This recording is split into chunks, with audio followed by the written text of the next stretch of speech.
Ever felt like your Apple Pay balance is some sort of digital mystery?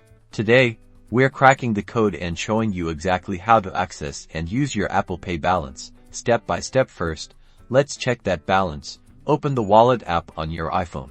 Look for your Apple Cash card. The current balance is displayed right there, nice and clear. Need to transfer funds from your Apple Cash to your bank account? Tap the three dots in the upper right corner of your Apple Cash card.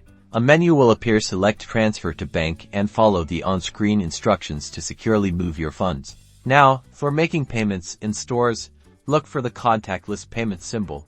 It's like a sideways Wi-Fi symbol. Double-click the side button on your iPhone. Your default card will appear. If you want to use your Apple Cash balance, tap on the card shown, then choose Apple Cash. Then, simply hold your iPhone near the payment terminal and wait for the check mark. Paying online is even easier. When you see the Apple Pay button at checkout, simply tap it. Confirm your payment details using Face ID, Touch ID, or your passcode. Done.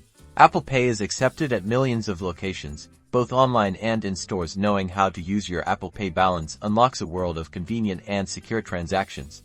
Now go forth and conquer your digital wallet.